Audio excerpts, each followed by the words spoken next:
1960s में space race चालू हुई। स्पेस रेस के चालू होने के तुरंत बाद 5-6 साल के गैप के अंदर रशिया ने 10 से 11 बार अटेम्प्ट ले लिए वीनस पे जाने के, लेकिन फिर अचानक एकदम चुप्पी।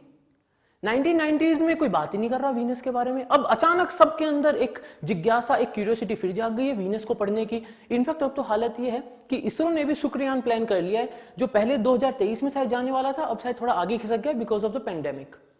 सवाल ये आता है कि ऐसा क्या मिल गया था या ऐसा क्या दिख गया था वीनस के ऊपर उन शुरुआती सालों में 1960-1970 में कि जो लव स्टोरी थी वो ब्रेकअप में बदल गई। ऐसा हुआ क्या कि जो पूरी अर्थ के जितने भी थिंकिंग माइंड्स थे, जो एक्सप्लोर करना चाहते थे, उनका सारा का सारा ध्यान वीनस से हटके मार्स के साइड चला गया। दोस्तों ये पिक्चर है वीनस की, जो अगर अपन आंखों से देखते तो वीनस अपने को ऐसा दिखाई देता है। और वैसे भी अपन जानते हैं वीनस को तो अपन इवनिंग स्टार या मॉर्निंग स्टार के नाम से भी जानते हैं।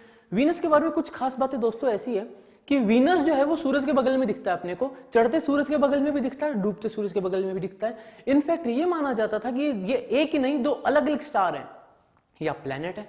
वीनस जो है अगर अपन आंखों से देखेंगे तो अपने को ऐसा दिखेगा। चमकता क्यों है वीनस इतना? वीनस इतना इसलिए चमकता है क्योंकि वीनस मैक्सिमम लाइट को रिफ्लेक्ट कर देता है। दोस्तों अगर अपन थोड़ा सा बॉलीवुड की साइड जाएं तो एक बहुत ही बढ़िया एनालॉजी क्रिएट हो सकती है। कैसी? सीता और गीता में एक सीता है जो सीधी है और एक गीता है जो थोड़ी टेढ़ी है। राम और श्याम में भी कुछ ऐसी कहानी है, एक सीधा है और एक टेढ़ा है। वीनस जो है उसको अपना ट्विन माना जाता है, अर्थ का ट्विन माना जाता है।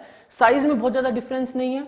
जो दूरी है सूरज से, वीनस की 0.7 एस्ट्रोनॉमिकल यूनिट है और अपनी 1 एस्ट्रोनॉमिकल यूनिट है। सब कुछ जो हिस्ट्री है बनने की, जो उसके अंदर का ढांचा है, सब कुछ सिमिलर सा है, ट्विन है अपना। लेकिन कहा जाता है वीनस के लिए कि Venus is our evil twin. ऐसा क्या है? प्रॉब्लम क्या है वीनस में? सो दोस्तों मैं हूं तुम्हारा mentor friend Manish Purohit. I am a former ISRO scientist and today we will be exploring the bad things about our evil twin. दोस्तों वीनस की अपन एक बार पूरे ढांचे के बारे में बात करें। वीनस सूरज से पास है, लेकिन एक लिमिट जो तय करी हुई है। कैसे लिमिट? कि सूरज से कोई प्लेनेट कितना दूर हो कि उस पे जीवन पॉसिबल हो सके, वीनस उस लिमिट के वेल विद इन आता है। यानी वीनस पे जिंदगी पॉसिबल होनी चाहिए। रेदर पॉपुलर कल्चर में, फिक्शन में वीनस ने तो इतना ज्यादा सोच को कैप्चर किया हुआ था कि फिक्शनल जो थॉट्स थे वो ये बोलने लग गए थे कि वीनस जो है क्योंकि थोड़ा सा सूरज के पास में है, अर्थ से दूर है और उसका जो है पूरा क्लाउडी गेटअप है, तो हो सकता है कि यहां पे पानी खूब हो। पानी खूब होगा तो मार्शी लैंड्स होंगी और हो सकता है कि वहां पे डायनासोर्स घूमते हों, स्वैम्प्स हों, ऐसा माना जाता था। और हो सकता है कि यही सब क्यूरियोसिटी थी जो कि रशिया और नासा अपने आप को रोक ना पाए और उन्हें काफी अटेम्प्ट लिए वीनस पे जाने के। और वीनस के नाम पे काफी ख्याति भी है। वीनस पहला प्लेनेट था जिसको एक्सप्लोर करने के लिए गए क्योंकि उसी से चालू किया। वीनस पहला प्लेनेट था जिसपे सॉफ्ट लैंडिंग हुई। वीनस पहला प्लेनेट था जिसपे लैंडिंग हुई। वीनस पहला प्लेनेट था जिसकी फोटो मिली। सब वीनस पे किया गया। लेकिन वीनस की ये जो सच्चाई है जो हमें दिखती है आंखों से, ये झूठ है दोस्तों। क्यों झूठ है? अभी देखो, ये भी वीनस है, वो भी वीनस था। क्या डिफरेंस है? वीनस की खास बात, वीनस का एटमॉस्फेरिक प्रेशर जो है 90 atm है।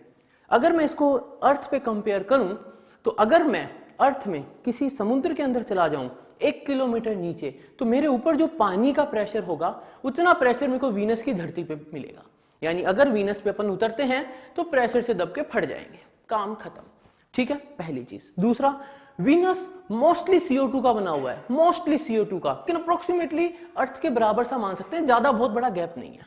ठीक है, वीनस पे ये माना जाता था कि वीनस में पहले ओशियंस ही ओशियंस थे, खूब सारा पानी था। अभी वीनस का जो सरफेस टेम्परेचर है as per the calculations in the position of Venus in the solar system, it was supposed to be somewhere around 15 to 30 degree centigrade, लेकिन वो अभी 450 डिग्री सेंटीग्रेड है। रेदर वीनस जो है वो सोलर सिस्टम का सबसे गर्म प्लेनेट है, मरकरी से भी ज्यादा। ऐसा वीनस ने क्या कर दिया कि वीनस जो कि अपना ट्विन है वो अपना इविल ट्विन बन गया। सो कहानी कुछ ऐसी है दोस्तों। वीनस का जो टोपोग्राफी है उस पे खूब सारे वोल्केनोज हैं, tens and thousands of volcanoes हैं। वीनस का जो मैग्नेटिक फील्ड है वो बहुत कमजोर है। वीनस जो है उसके अंदर इलेक्ट्रिक हवाएं चलती है। सबसे खास बात, वीनस अपनी ऑर्बिट में घूमने में टाइम कम लगाता है और अपनी एक्सिस का रोटेशन उसका धीरे है। वीनस पे एक एक्सिस का रोटेशन होने में तकरीबन 240 दिन लगते हैं, लेकिन सूरज के चारों तरफ घूमने में वीनस को सिर्फ 225 दिन लगते हैं। वीनस एक ऐसा प्लेनेट है जो जिधर जा रहा है वैसे नहीं घूमता, वो जा इधर रहा है लेकिन घूम उल्टा रहा है। वीनस पे तकरीबन 117 दिन में दिन रात होती है। वीनस एक ऐसा प्लेनेट है जहां पे एटमॉस्फेयर जो है वो वीनस का पूरा चक्कर काट देता है 4 से 5 दिन में, जहां पे वीनस जो है उसको पूरा खुद का चक्कर काटने में लगते हैं 240 दिन। वीनस की ये सिचुएशन है कि उसके ऊपर सल्फ्यूरिक एसिड के बादल हैं, वहां पे एसिड रेन होती है और ऐसी एसिड रेन होती है कि धरती से पत्थर फेंकोगे और वीनस पे गिरेगा और बरसात होगी तो पिघल जाएगा, खत्म हो जाएगा। यानी पत्थर को पिघला दे, मेटल को पिघला दे, ऐसी एसिड रेन होती है। इतनी गर्मी और प्रेशर है कि लेड पिघल जाए। यहां पे तो पानी लिक्विड है, वहां पे लेड लिक्विड में कन्वर्ट हो जाता है। वीनस की और बात अगर अपन देखें दोस्तों, तो वीनस का जो एटमॉस्फेयर है उसमें जो स्पीड है, अगर अर्थ की बात करें तो अर्थ की जो जेट स्ट्रीम्स है वो 300-400 किलोमीटर पर आवर की स्पीड पे आ जाती है अपर एटमॉस्फेयर में। वीनस जो है उसका मिडिल एटमॉस्फेयर जो है वो 700-800 किलोमीटर पर आवर की स्पीड पे घूमता है। यानी रोटेशन की स्पीड से ज्यादा विंड की स्पीड है, एटमॉस्फेयर उसका ज्यादा तेज घूम रहा है। ठीक है, अब सवाल ये आया कि ये फोटो सही है या ये फोटो सही है। तो दोस्तों इसके बारे में भी बहुत बढ़िया एक जो इंटरेस्टिंग फैक्ट है वो ये है, ये जो है ये वो जो अपने को आंखों से दिखता है, विजिबल रेंज में अगर देखेंगे तो वीनस ऐसा दिखेगा। क्यों दिखेगा? क्योंकि वीनस के अंदर इतने डेंस सल्फ्यूरिक एसिड के क्लाउड्स हैं कि रिफ्लेक्शन ऑफ सनलाइट जो है बहुत ज्यादा होता है। तो रिफ्लेक्टेड सनलाइट इतनी ज्यादा है कि वीनस अपने को आंखों से ऐसा दिखेगा। यानी जो शाइनिंग स्टार अपन कहते हैं ना, evening star and morning star, brightest star after the moon और सन और इन सब के बाद में जो दिखता है अपने को स्काई में, वो इसलिए क्योंकि वो बहुत ज्यादा रिफ्लेक्ट कर रहा है। बट ये आया कहां से? ये है सल्फ्यूरिक एसिड के कारण। यहां पे बहुत इंटरेस्टिंग फैक्ट है जो कि शायद वीनस से सीख के अर्थ पे इंप्लीमेंट करने की सोची भी गई थी कभी, लेकिन आइडिया को सोच के डर लग गया। क्यों? ये सोचा गया कि भाई जो वीनस है उसका जो सल्फ्यूरिक एसिड का कंटेंट देखा गया तो ये मिला वहां पे कि वहां पे टेम्परेचर बहुत फ्लक्चुएट होता है, जहां पे ये SO2 से SO3 बनकर सल्फ्यूरिक एसिड बनता है। एक ऑब्जर्वेशन अर्थ पे ली गई। अर्थ पे जो ऑब्जर्वेशन ली गई तो उसमें देखा कि एक वोल्केनिक इरप्शन हुआ, उसमें से खूब सारा सल्फर ऑक्साइड निकला। उस सल्फर ऑक्साइड की जब फ्यूम्स ने पूरे एरिया को कवर करा तो ग्लोबली टेम्परेचर डिप हो गए। तो ये सोचा गया कि अगर मेरे को ग्लोबल वार्मिंग को कंट्रोल करना है तो मैं इसकी हेल्प ले सकता हूं। But then who will manage the acid rain there? ये एक पॉइंट था, तो सब डर गए कि नहीं भाई प्रपोज नहीं करेंगे, इस सॉल्यूशन को पंगा पड़ जाएगा। वीनस अपने को दोस्तों बहुत सारी बातें बताता है। वीनस का सरफेस टेम्परेचर तकरीबन 400 डिग्री सेंटीग्रेड है, जो कि होना नहीं चाहिए था। अगर सारी कैलकुलेशन करी जाए वीनस के रोटेशन की, उसके एटमॉस्फेयर की, सब कुछ, तो भी जो टेम्परेचर वो 400 डिग्री नहीं पहुंच सकता। क्यों हो गया 400 डिग्री? वीनस के ऊपर जो CO2 बनता है दोस्तों, उसको कोई भी एडजस्ट नहीं करता। वो जो CO2 है वो CO2 के पास सिर्फ एटमॉस्फेयर है जहां पे वो रह सकता है। यानी अगर ग्लोबल वार्मिंग CO2 के कारण जो हो रही है, अगर वो अपने हाथों से निकल जाती है तो हो सकता है कि वीनस से अपने पास बहुत कुछ सीखने को हो दोस्तों। क्यों? क्योंकि वीनस जो है वो एक क्लियर कट केस है कि जब ग्लोबल वार्मिंग, जो ग्रीन हाउस इफेक्ट का जो इंपैक्ट है, अगर वो हाथों से निकल जाए तो क्या हो सकता है। क्योंकि माना जाता था कि वीनस पे बहुत ज्यादा पानी मिलना चाहिए। रेदर ये माना जाता था कि ये जो फोटो है ना, ये बादल हैं पानी के भरे हुए जो हमें दिख रहे हैं, इसीलिए हम अंदर नहीं देख पा रहे। इवन ये भी माना जाता था वीनस के लिए। अब बात करते हैं दोस्तों कि जो मिशन गए वीनस पे वो ब्रेक क्यों हो गए बीच में। सो दोस्तों शुरुआत जब हुई थी ना मिशंस की, जो वीनस पे गए थे, काफी तो लॉन्च फेलियर हुआ, काफी वहां पे जाके फेल हो गए, सैटेलाइट फेलियर, स्पेसक्राफ्ट फेलियर हुआ।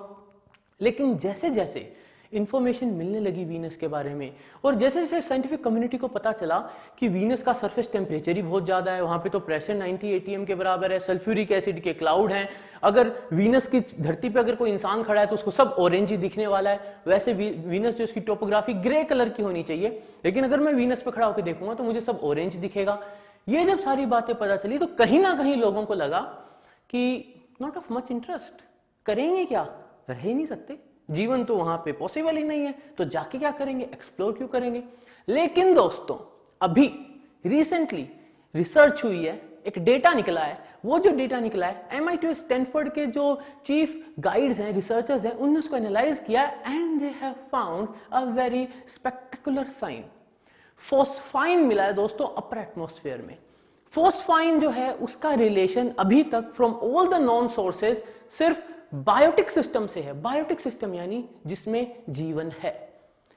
अगर कोई प्लेनेट अर्थ के जैसा है और सारे प्रोसेस अर्थ के जैसे फॉलो करेगा, तो फॉस्फाइन जो है वो एक ऐसा मार्कर है जिसको यूज किया जाता है एक्सोप्लैनेट्स के अंदर ये देखने के लिए कि वहां पे लाइफ पॉसिबल है या नहीं।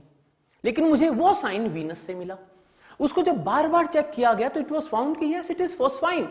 जो रिसर्चर्स हैं दे आर ओपन, वो बोल रहे हैं, वो तो आज भी बोल रहे हैं कि भाई चैलेंज है सबके सामने, अगर कोई और तरीका बता दे जिससे कि वीनस जैसे प्लेनेट पे, टेरेस्ट्रियल प्लेनेट पे, पत्थर की सतह है जिसपे फॉस्फाइन किसी और तरीके से बन सकता हो, तो we are really happy because अभी जो फॉस्फाइन के ट्रेस मिल रहे हैं वो इस साइड हिंट कर रहे हैं कि वीनस के अपर एटमॉस्फेयर में जहां पे प्रेशर और टेम्परेचर कंडीशन थोड़ी सी अर्थ लाइक हो जाती है, यानी एयरबोर्न लाइफ शायद वीनस पे पॉसिबल हो।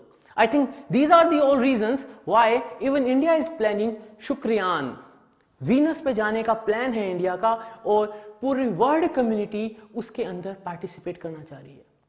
तो दोस्तों ये था एक इंटरेस्टिंग सा वीनस के बारे में एक इंट्रोडक्टरी या फिर मैं कहूं नॉलेज शेयरिंग सेशन। अगर पसंद आया तो लाइक करो, शेयर करो, सब्सक्राइब करो, बेल आइकन को जरूर दबा देना दोस्तों। मिलेंगे अगले वीडियो में, तब तक के लिए जय हिंद।